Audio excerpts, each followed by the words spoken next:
Did DC Comics just take shots at Captain America? Attention span edition. Now, you'll see why I'm saying that in just a few moments, but in addition to the ongoing Absolute Batman run, there's another Batman run going on in DC's main universe, and let me tell you, it's on the exact same level as Absolute Batman. With that being said, let's jump straight into it. So after the events of Absolute Power, Gotham became calmer than ever before. So much so that upon some new residents getting lost in the city, they were approached by someone in a dark alleyway that gave them directions instead of mugging or killing them. Unbeknownst to them, Batman was watching the entire interaction up above, and upon informing Jim Gordon that everything seemed good, Gordon expressed how strange it was. He couldn't remember the last time the city was so tame. As stated by Bruce though, calm always preceded a storm. But according to Gordon, Bruce needed to lighten up and take the win for once. Crime rates were finally dropping thanks to Wayne Enterprises providing the city with affordable housing and other social services. As they proceeded sipping their coffee, Gordon remarked how everything just felt possible right now. Gotham was getting better, and so were its people. But that's when Bruce displayed a worrisome expression, staring at a building recently acquired by the Riddler. After that, the story shifts over to a news broadcast with the anchors explaining the Riddler's new endeavor. In May, he was cleared for his crimes due to the discovery that he was experimented on in Blackgate Penitentiary. Since then, in only 2 months, his new tech company Nygma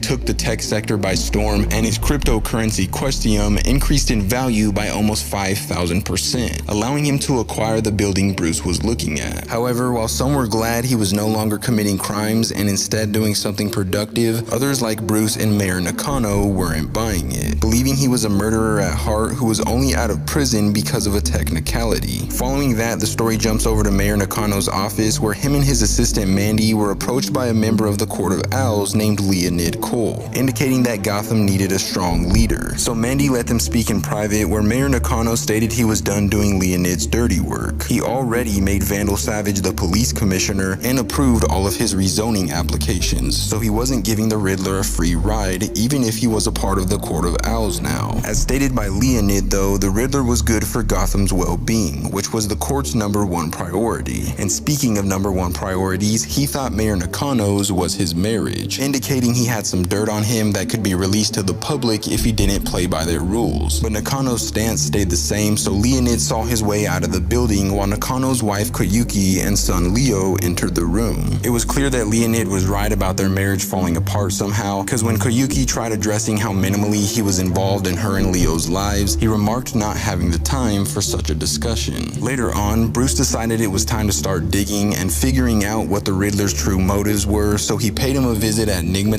promising he'd find out what he was up to. Trying to defend himself, Nygma claimed he was genuinely tired of trying to prove he was a genius when he could just be one. Previously, his motivation was finally beating Batman to prove to himself he was smarter than him, but now he realized that success wasn't achieved by measuring, so he built an empire all for himself in 2 months' time. Bruce remained skeptical though, knowing he wasn't doing all this by himself, because while analyzing his servers on the 27th floor, he noticed cooling technology stolen from Mr. Freeze, but the Riddler alleged the designs were enhanced and he already had patents for them. Shortly after that, he suggested Batman to leave before the police got involved, but before doing so, Batman made a suggestion of his own, telling him to stay on the lighted path because he knew he'd be waiting in the dark. Marriage problems continuing, the story then jumps over to Koyuki telling Mayor Nakano that her and their son were going to Central City to stay with her mother because she couldn't do this anymore. But Nakano just saw it as a rough patch, and as he walked out of the bedroom, it was clear he wasn't concerned with his wife's current feelings. After that, Bruce's driver Miguel dropped him off at Wayne Enterprises, where a small group of 3 was protesting his company. Upon reaching his office, one of his administrators, Rowan, told him that the reason they were protesting was because the media was portraying their Gotham City cleanup as handouts for migrants, claiming that Wayne Enterprises would be raking in a bunch of tax breaks, so the taxpayers were actually the ones funding their efforts. In addition to that, there was a second problem they were having. Basically, they were losing money because of how much they were throwing into affordable housing and non-profit locations. But despite all of these concerns, Bruce wasn't too worried, exclaiming he was fine with taking a stock hit and then rebounding before the year closed because he was the majority shareholder. Right after that, Bruce had to cut their meeting short because apparently there was a police chase in progress towards Trigate Bridge thanks to some thieves stealing a precious diamond. However, once he departed, Rowan's true intentions were revealed because apparently she was working with the Riddler, which was why she suggested to Bruce for a merger, because the Riddler wanted his company to be the one they merged with. As stated by Rowan, it wasn't gonna happen though, believing it was time to start considering a so-called Plan B. With multiple police cars fast approaching, the criminals who stole the diamond were speeding through Gotham's busy streets, putting countless civilians in danger. Unfortunately for them, the pursuit wouldn't last long because moments later they were put to a halt by someone named Commander Starr, who looks very similar to Captain America. Now, this is why I questioned if DC was taking shots earlier, because the resemblance is clearly undeniable, and despite portraying the role of a hero, it becomes obvious pretty quickly that he's up to no good and that him and Batman are definitely gonna get into it sooner or later, and it's more than likely that Bruce is gonna slap him silly at one point. Nevertheless, after he caused the van to swerve out of control, Batman came flying into the scene, using his leg to smash through the window and then causing the vehicle to flip on its side before it could smash into a nearby crowd. After that, one of the thieves tried fleeing the scene, so Bruce began speeding his way, only for Commander Steel to put a bullet through his leg. To no surprise, this marked the beginning of their rivalry. Bruce thought Starr was crazy for firing a gun in the middle of the streets, so he started roughing him up a bit until being demanded to step back by Vandal Savage. Vandal was on Starr's side, but he didn't know who he was. So after introducing himself, Starr asked for permission to protect the streets of Gotham City. Despite barely meeting each other, Vandal granted his request. However, Mayor Nakano was outraged because he didn't want another weaponized vigilante running through their streets. Surprisingly, Vandal agreed with him. Since they reached their limit, one of the vigilantes needed to go,